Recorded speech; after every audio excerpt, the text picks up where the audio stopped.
Welcome back to the podcast. I'm Eloise and I'm here with Aaron, and you're listening to Stuff No One Told Us About Weight Loss. And today we're talking about no one told us that if you just eat when you're hungry and stop when you're satisfied, you will lose weight. So it is very much the case of we're eating when we're physically hungry and stopping when we're satisfied. If we really break it down, that's really all we need to be doing. Yes. On this to make it the simplest method ever. That's what we're really trying to aim to do. And it is really simple, but simple doesn't mean easy to implement. And that, implementing it is quite difficult because it's a skill. Like anything, it's something you have to learn how to do.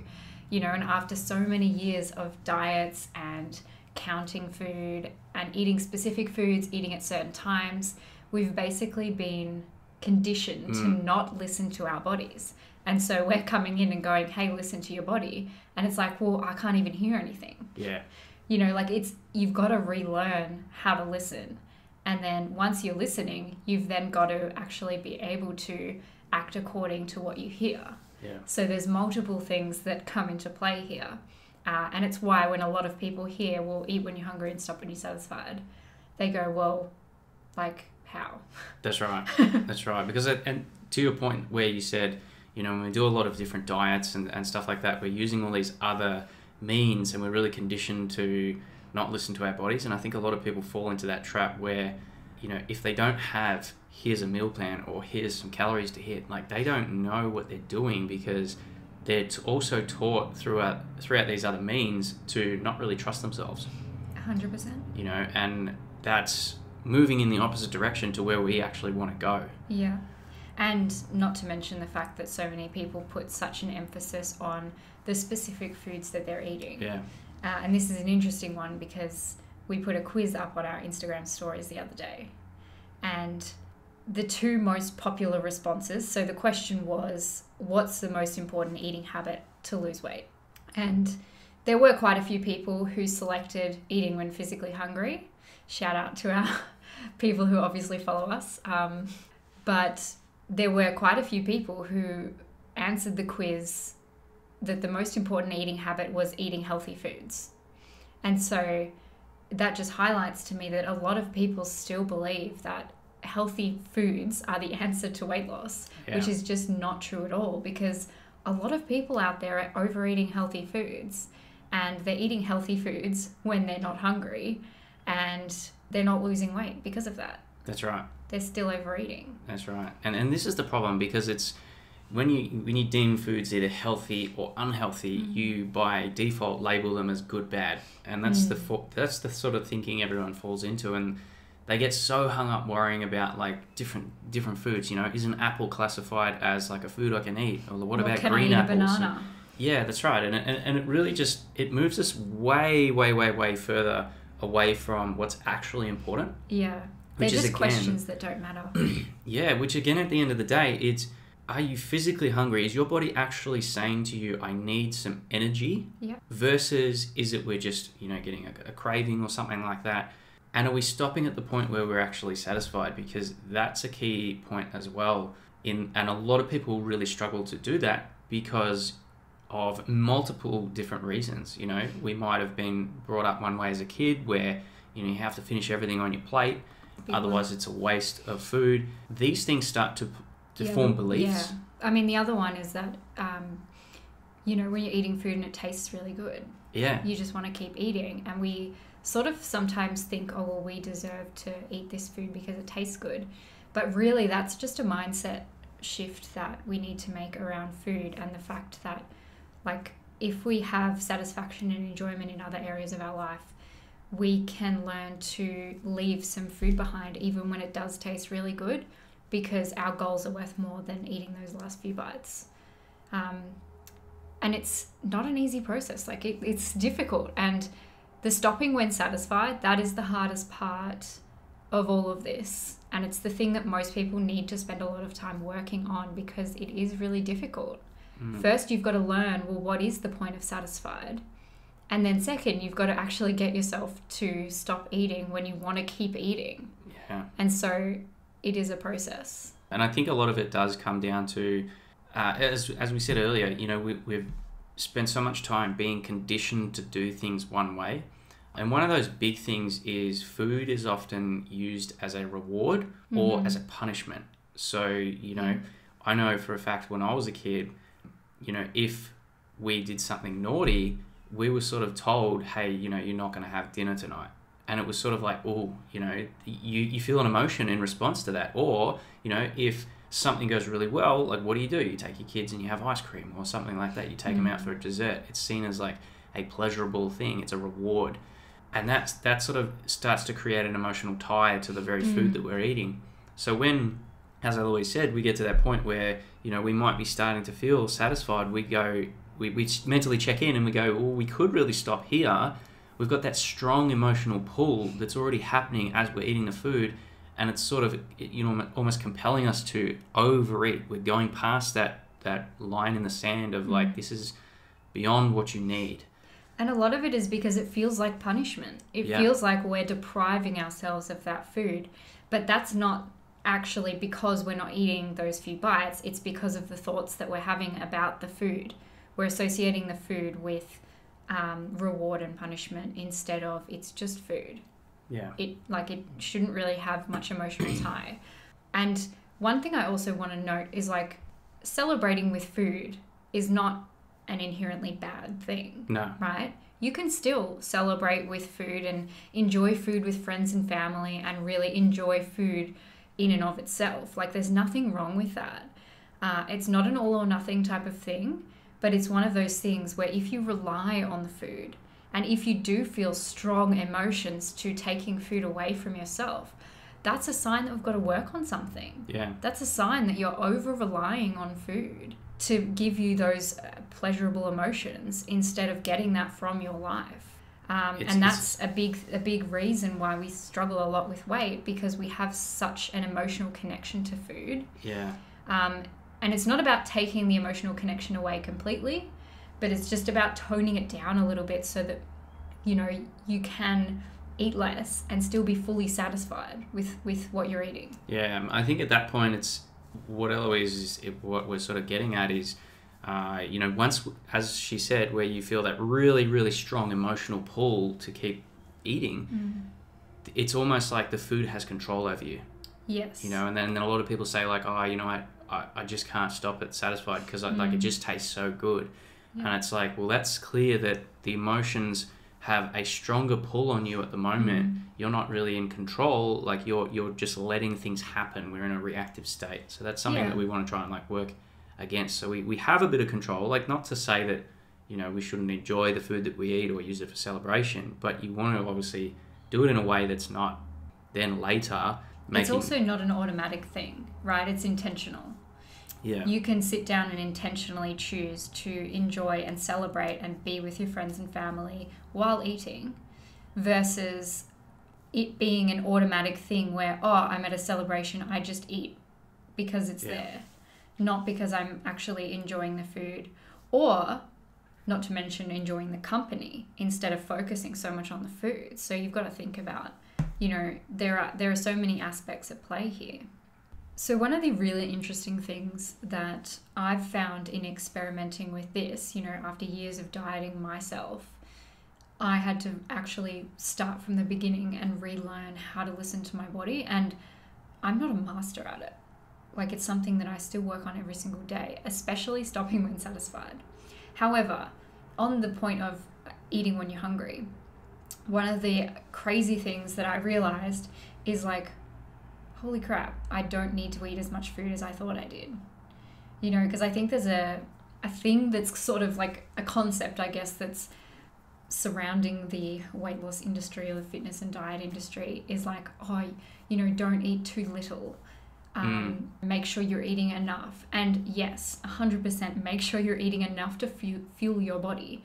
But most of us eat double the amount that we need to physically function. Yeah. We think we're stoking the metabolism. We think, well, it's not even just that. It's like women in particular are told so often, don't starve yourself, make sure you're eating enough, make sure you're looking after yourself by eating enough food. And it's we eat plenty. As small women in particular, if you're a small female, you will be surprised at the amount of food that you're eating that you don't need. And that's something that I noticed personally, is like previously I would be eating, you know, whatever quantities of food that I was eating. And when I started paying attention to my hunger signals, I cut my meal size in half, and I still feel physically satisfied at the end of that meal. Like previously, and this is a crazy thing that I realized, I was eating way past full to where I physically felt food in my stomach after eating. And my portions weren't massive. Like Aaron looks at my food and he's like, wow, that's nothing. And that's the thing. We're socially conditioned to eat larger portions of food. We don't take into account the difference in our physical bodies, right? At a restaurant, you're served whatever the serving size is, not served a meal based on your size. Can you imagine if they did that? I know. You went to a restaurant, they scanned you and went, you'll need this much food. That would be a whole nother thing. I think that's taken a bit far. But, you know, Aaron and I sitting down to eat a meal, like it's so easy for me to go, oh, I'll just serve up the same amount for both of us. It's so easy to do that, and I have to stop and go, no, I need like half of what he's having. And when I finish the meal, I look at it, let's start. I look at the meal and I go, holy crap, that is a tiny meal. Like, I'm going to be so hungry after eating that. And once I finish eating it, I'm like, wow, I am actually physically satisfied. Yeah, it's pretty crazy. And the other thing is, like, I would get up in the mornings and I would eat breakfast religiously every single morning. First thing, get up, eat my oats. When I started sitting back and listening to my body, I realized, like, wow, I'm not hungry in the morning. I'm not hungry for many hours in the morning. I mean, another thing with hunger is that some days, every day is different. So some days, yes, I am hungry in the morning and I will eat. But other days, I don't need to eat for half the day. And it's just really fascinating if you actually do this experiment for yourself and you just pay attention to what your stomach is saying. Yeah. Like physically what your body is saying, not mentally am I thinking about food, because that's a whole nother thing. It's physically, is my stomach, am I feeling the signs of physical hunger? So the signs of physical hunger are things like a slight growling in your stomach, a feeling of emptiness. And we're talking very slight, like you don't have to wait until you're starving. Yeah. We want the first signs of physical hunger, that's a sign to eat. It can be like fatigue. It can be feeling a slight headache sometimes. But you've really got to figure out what the signs are for you, because like everyone's different, right? What Aaron feels is when he feels slightly hungry will be completely different to what I feel. So you've really got to find what works for you. But yeah, it's a really good experiment to sort of wait a little bit and see, like, am I actually feeling physical need to eat? Or am I just eating because it's breakfast time, because it's my lunch break, because I want to eat, because I'm picking the kids up from school, because I'm watching TV? Yeah, no, and that's really interesting. Like, I had a similar experience as well. Like, listening to when I'm physically hungry, especially for me, I did this last year in 2020 throughout the extended lockdown. So in Melbourne, we were in lockdown for months, and which meant that the normal activity levels that, you know, I was used to was reduced significantly. I'm still doing activity, but not as much and not to the same extent. So I took it upon myself to do this as an experiment and like really just tune into those signals and go, I'm only going to eat when I'm physically hungry. And I was shocked at how little energy or how little food I actually need to just do everything. And like, we were still working and we were still doing different things. Still like having to think and all of that sort of stuff. Like well. A lot of people think when they cut all the food away that they're just going to be like this zombie that just sits there and just can't function. It's not true at all. Actually, someone, I can't remember who I was listening to, but they were talking about hunger and they said, think about the Survivor contestants. They do these like crazy obstacle courses while like living on hardly any food. Like if they can do that, you can go a few extra hours. That's right. And it's quite interesting. It's a really interesting experiment. And, you know, for myself, when I did that, I did lose weight. And it was You lost 10 kilos doing that. Yeah, I lost about 10 kilos just listening to the hunger signals. And then you get to a certain point where it's really easy to maintain. It doesn't really require... once you start listening. Yeah. It's easier to keep listening. You get used to listening to those signals, and you just go off what the signals are telling you. All right, I'm eating when I'm hungry, and I'm stopping when I've And you start had questioning enough. too. Because there's still times where both of us will go to eat something. You know, I mean, me especially. I will go to snack and I have to stop myself and go, well, hang on. Like, why do I want this? Like, am I physically hungry, or am I just bored? Am I just feeling tired? Do I need a nap instead? Am I thirsty? Do I need some water? Like, why am I going to a snack as a default? Yeah. You know, and a lot of the times I am not physically hungry. There's usually 3 main reasons that we tend to eat. There's obviously physical hunger. Mm-hmm. There's emotional, which is either we're trying to escape an emotion or we're trying to feel an emotion. Yeah. That sort of comes back to what we were saying in the beginning, where, you know, food can either be an escape, or it can be a reward for something. Like, we want to feel good, and so we can use food to do that. Or the other one is habitual. So, you know, we're eating because it's lunchtime. We're eating because it's breakfast time. Like, the breakfast clock says time. it's time. Yeah, that's right. And, you know, as we sort of mentioned before, when you start listening to those physical hunger cues, a lot of those things, especially the emotions and the habitual hunger... Most of us only eat based on those. Yeah, that's right. You know, a lot of those things, like, we don't need to eat at breakfast time some days. But other days we do. Other days we wake up hungry, and that's fine too. Like, the whole thing is like getting rid of the rules. Yeah. Getting rid of the BS rules that we're told about when and how much to eat, and getting back in tune with what your body actually needs. Because your body needs something different to what some meal plan that a random dietitian or trainer prescribed you. Your body needs what it says it needs, not what a piece of paper says it needs. Yeah. And that was the biggest learning for myself was, I don't need as much food as what my brain thinks I need. My stomach says otherwise. It tells me when I've had enough.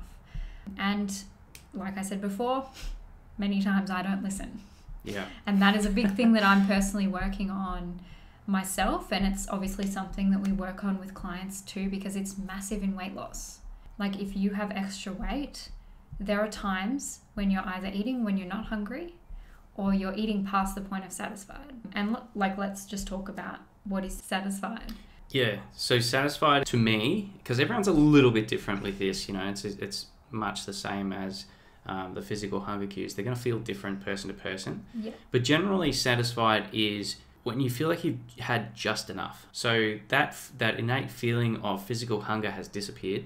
You're not feeling your stomach growling. You're not feeling lightheaded. You're not feeling like really just depleted of energy. You're starting to feel content. Stomach is about 80% full. Yeah. Right? Not 100%, which is what most of us eat to normally. Yeah. Right? And sometimes we eat to 150. Yeah, that's right. I know I do. I mean, both of us did that yesterday. Yeah. Just yesterday. We were both, after eating dinner, we were both sitting there like, we were bloated, and it wasn't even like a crazy dinner. We just had fish and vegetables, but we both sat there going, wow, like our stomach hurts right now. Like, we were physically 150% full. Yeah. Right? Because the 80% full is like, it's stopping when you could have a few extra bites, but you're going to choose to stop because you're at the point of satisfied. You know, a really good cue that sometimes I notice in myself is when you're eating away and then you go and you do a big sigh. That is the point of satisfied. And normally we will sigh and then we'll keep shoveling it in. Yeah. But it's like at that point of the sigh, that's usually your point that you've had enough. And you'll look at that plate, maybe even it's still half full, and you'll go, wow, I really want to keep eating right now.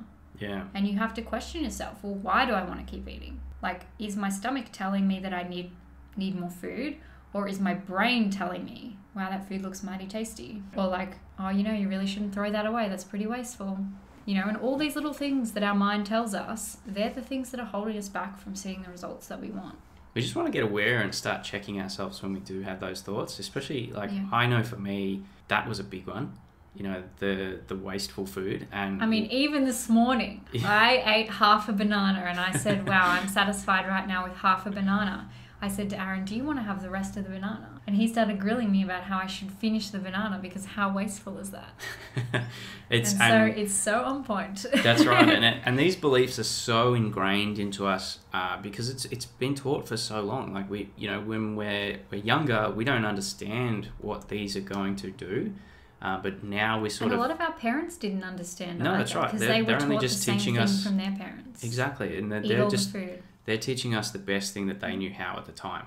You know, we can't turn around and blame them and say it's your fault. No, but once you know better, you can do better. Exactly, and it's being aware of it, and then you have conscious control over that. So that's something to remember, and that's primarily what we spend a lot of the times working with clients on doing is identifying what's really going on with the thoughts. You know, what's going on inside their mind, because then they get a choice of, I can either choose a different direction. I don't have to just keep, putting the food into my mouth just because it's there. Or because I believe that, I have to finish my plate. Like a lot of the times we don't question these beliefs that we just think are facts, and they're not facts at all. They're just thoughts. Yeah. And the wasting food is a big one. It's like when you actually stop to think about that thought of I have to finish this plate because I can't waste the food, you've got to ask yourself whether the food goes in your mouth or into the bin or into the fridge for later. Why is it better when it goes in your mouth? If it's more food than you physically need and you're not going to feel great after doing that. Like, I think that it's more wasteful to put it in your mouth when you don't need it than it is to just throw it in the bin, make a conscious choice for yourself that I've had enough and I'm not going to eat that. If there's plenty of food there and it's still good, put it in the fridge and have it later or have it tomorrow. Or if you have a partner who likes to eat, feed them with your leftovers. That's right. But if you are the partner who is about to eat it, make sure that you're not overeating in the... Question, exactly. Am I eating this half a banana because I'm actually hungry, or do I just not want to throw this away? Yeah, that's right. Because I think that fruit, for some reason, is not allowed to be thrown away. So we've unpacked a lot, guys, in today's podcast. And it's just the tip of the iceberg. Like, we could sit here all friggin' day talking about hunger signals. But we won't do that to you. As we said, we could talk about it all the time, and it's not an overnight thing by any means. We as coaches are still practicing this ourselves. It's a lifetime of rules that you have to essentially unlearn. Yeah, because like even as coaches, when we first started out, we started using very different methods to how we use now. We have counted all the things. Exactly. We've gone through counting macros, counting calories, you name it, we've tried it. Yeah, and we've taught it. And that's the thing, like we have to unlearn it to be able to teach it to our clients, and that requires us to do it ourselves. And, it's a learning process. We actively practice this every single day, and it is a process, as Aaron said. Hopefully you got some value out of it and you got some nuggets of information that really resonate with you. We hope that this topic of hunger really made sense to you. We do talk a lot about that on our social media as well. If you do have any questions, because this is quite a big topic, and you might have some questions on how this relates to your personal situation, feel free to reach out and ask us questions and we'll answer them the best we can. Awesome. Thanks guys for listening, and we'll both see you next time.